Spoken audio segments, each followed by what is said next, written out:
course, you never will forget that. And after that, our last area, Iyashi no Satonemba, is a shorter name. The most longer name is Saiko, the name of the lake close here. Iyashi no Satonemba, the old four houses with original trash roof. Then our tour finish here. From me, my co-worker.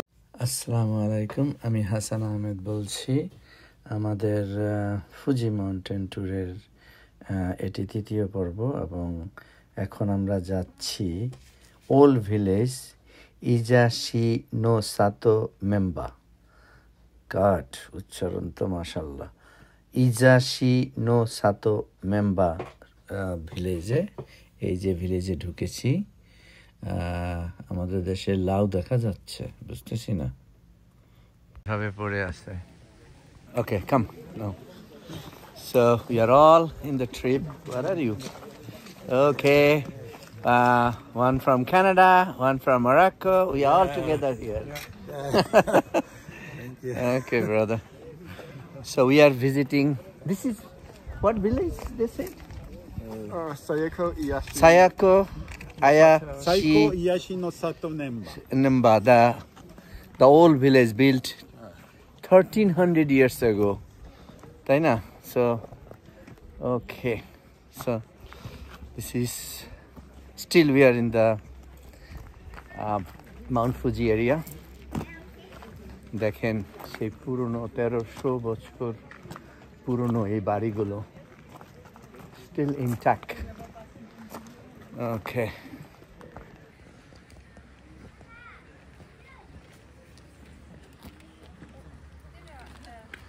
Mount Fuji পিছনে, এই যে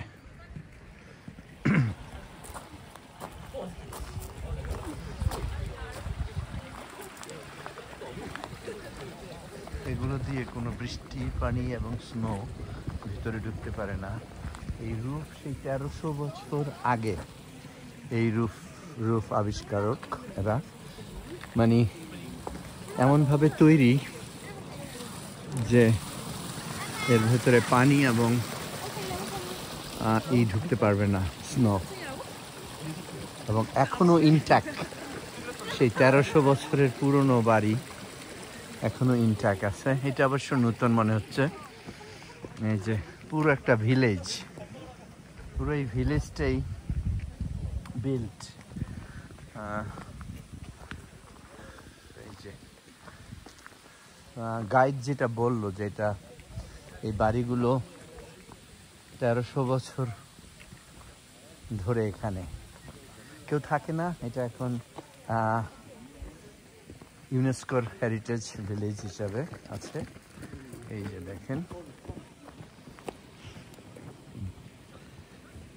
Okay.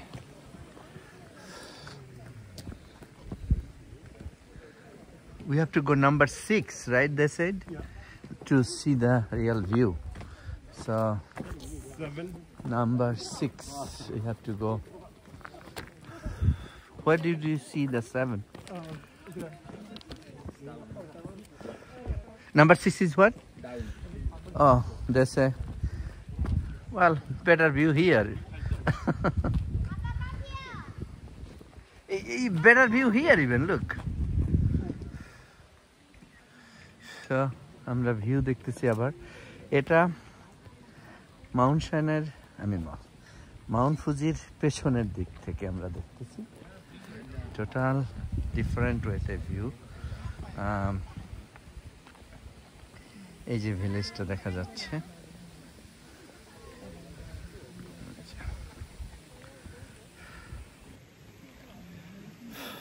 সূর্যের এই যে দেখা যাচ্ছে আমরা একটা পুরনো ভিলেজ,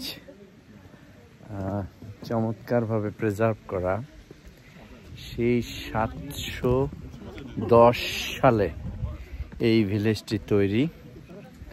তখনকার জাপানের কোনো একটা ডাইনেস্টি এই ভিলেজটি তৈরি করেছিল এবং এখানে বাস করত। সো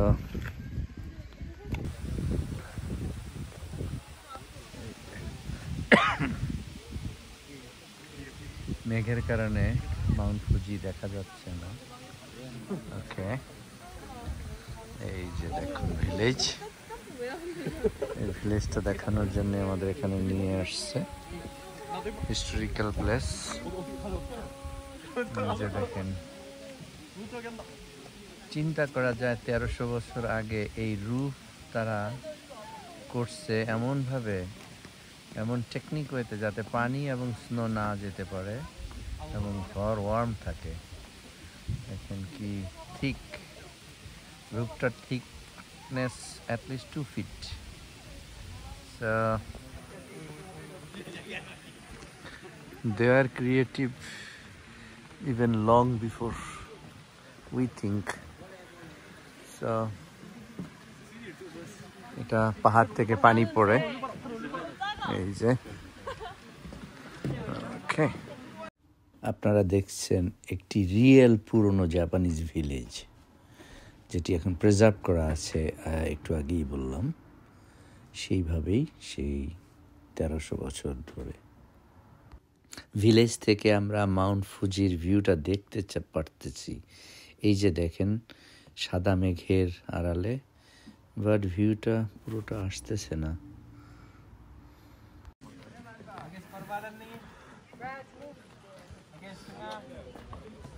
দেখেন রুফের থিকনেসটা, আমি 2 feet বলছিলাম, এটা কোন একটা গাছের ডাল মনে হচ্ছে।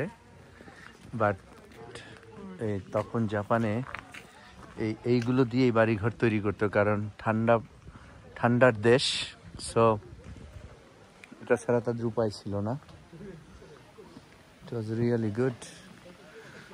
একটা ঘরের মধ্যে ঢুকে দেখাবো আপনাদের যে দেখতে কেমন। মাউন্ট ফুজি অর্ধেক ঢেকে গেছে মেঘে। সো এই যে দেখেন,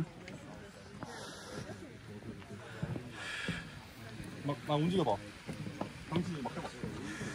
뒤로 돌아.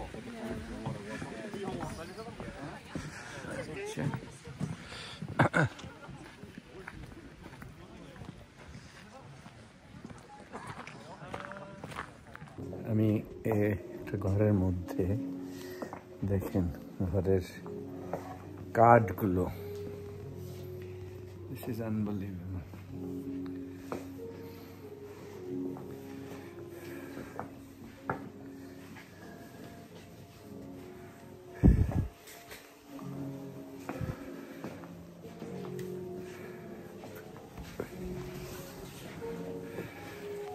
আমি একটি ঘরের সামনে বসে আছি, মাউন্ট ফুজি, সেই ভিলেজ, ইউনেস্কোর ওয়ার্ল্ড হেরিটেজের একটি অংশ এই ভিলেজ। আমার পিছনে ট্র্যাডিশনাল জাপানিজ ড্রেস পরে ছবি তুলতেছে, বসে আছি। এই ঘরটি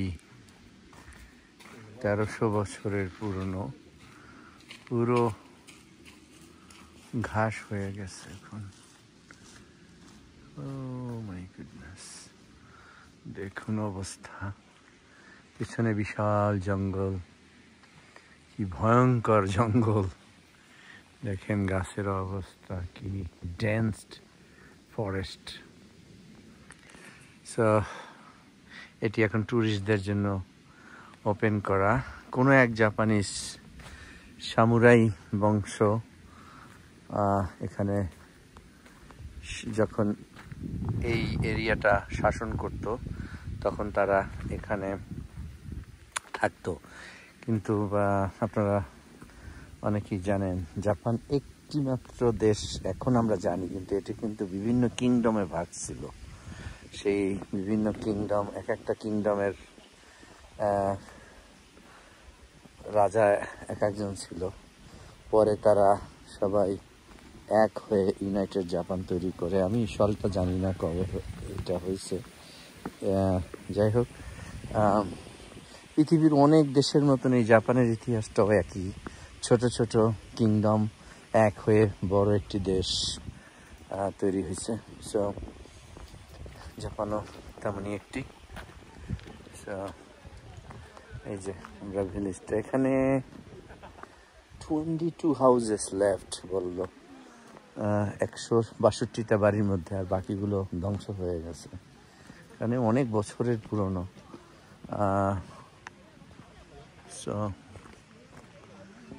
এই যে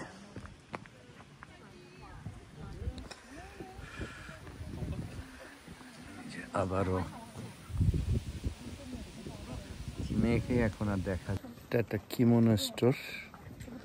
আমি তো জানি না, আমি কিমোনো বউয়ের জন্য একটা কিমোনো দেখার জন্য ঢুকলাম, কিন্তু আমি জুতা নিয়ে ঢুকছি। চিৎকার দিয়ে এক মেয়ে এসে বলল, তুমি জুতা নিয়ে ঢুকতেছো কেন? আমি তো জানি না। জুতা খুললাম, সে যে কি অভিবাদন করলো।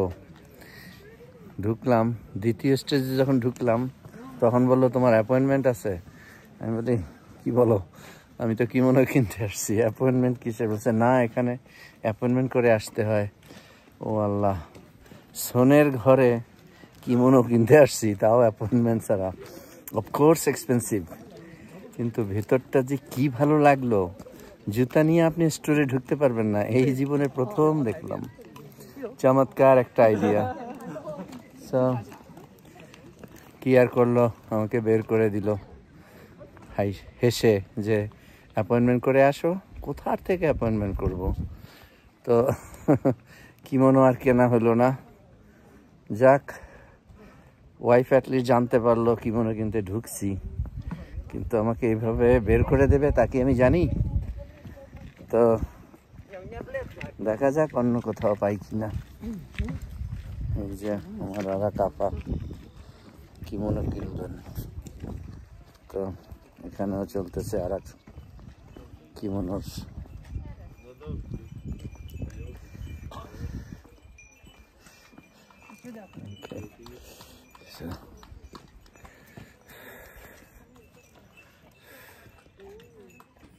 এই যে রুফের কথা এতক্ষণ বললাম, যে এই রুফগুলো সাম কাইন্ড অফ গাছের বাকল এবং একটা কেমিক্যাল মিক্সড করা, এবং সেটাই বছরের পর বছর থাকে। এবং আজব জিনিসটা হলো, রেডি দেখেন, এই যে রাস্তাটা দেখতেছেন, এটা কিন্তু সিমেন্ট না, এটা কিন্তু ওই যে রুফের যে ম্যাটেরিয়ালস ওইটা দিয়ে তৈরি। দেখেন একদম ক্লোজলি, এই যে দেখেন, এবং so tight, is like piece cement. এই যে পুরো এই ভিলেজের রাস্তা এই সেম ম্যাটেরিয়ালস, এই যে রুফ, এই রুফের ম্যাটেরিয়াল দিয়ে তৈরি। সো চিন্তা করা যায় সেই 1300 বছর আগে তাদের টেকনোলজি, রাস্তা বানানো সন দিয়ে। এই যে ছোট ছোট স্টোর আছে, এই বাড়িগুলো এখন টুরিস্ট স্পটের কারণে এগুলোকে তারা বিভিন্ন ধরনের দোকান তৈরি করেছে, আপনি জিনিসপত্র কিনতে পারবেন। তো আমরা এখন হাঁটতেছি যে এই পার্টটা দেখার জন্য। আমি যেটা বললাম 162টা বাড়ির মধ্যে এখন অনলি 22টা বাড়ি আছে ইনট্যাক্ট। আর কিছু বাড়ি দেখছেন নতুন, ওগুলো অ্যাকচুয়ালি পরে তৈরি করা, এবং বাড়ির বাইরের ফ্রেমও অনেক নতুন করা, কিন্তু রুফটা 22টা বাড়ির রুফ সেই 1300 বছর আগের এখনো।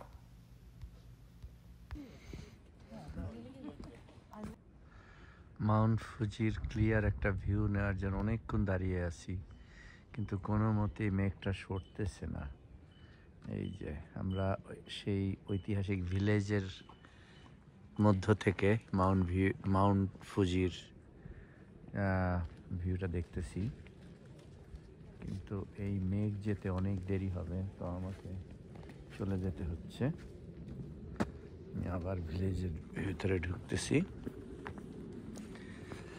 এই যে দেখেন এই ভিলেজটি, আপনারা যখন বাস ট্যুরে আসবেন এই ভিলেজটা আপনাদের দেখাবে, কিন্তু আপনি যদি শুধু সিঙ্গেল জার্নি করেন মাউন্ট ফুজি দেখার জন্য, তাহলে কিন্তু আপনি এখানে আসতে পারবেন না। হ্যাঁ, আসতে পারবেন ট্যাক্সি নিয়ে, আমি জানি না এ পর্যন্ত ট্যাক্সিও আসে কিনা।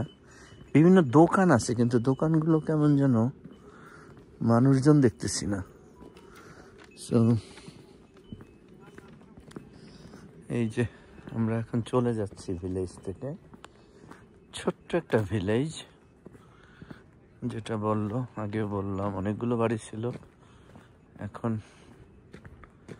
বেশি নেই, এখন মাত্র কত 22টা বাড়ি আছে। সো এই যে আমরা ভিলেজ থেকে বের হয়ে যাচ্ছি। ট্র্যাডিশনাল জাপানিজ ভিলেজ এরকমই ছিল সেই যুগে। এই যে দেখেন, চমৎকার।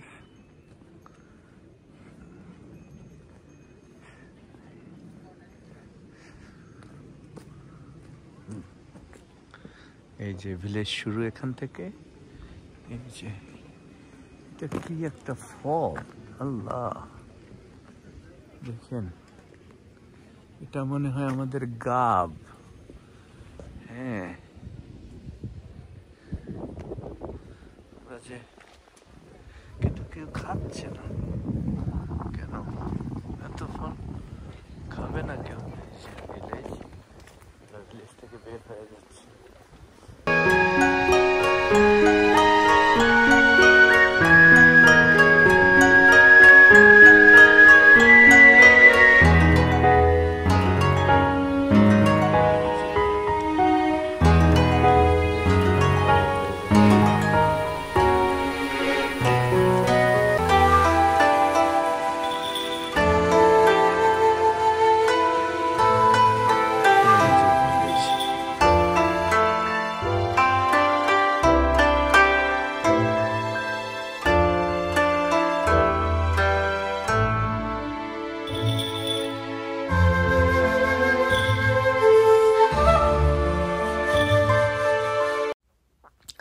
আমি ভিডিওটি এখানেই শেষ করব।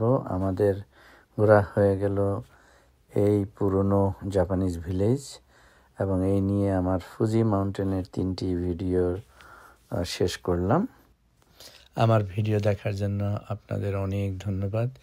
যারা আমার চ্যানেল জার্নি উইথ হাসান এখনও সাবস্ক্রাইব করেননি, প্লিজ আমার channel journey with Hasan subscribe করুন এবং আমার ভ্রমণ ভিডিওগুলো দেখুন।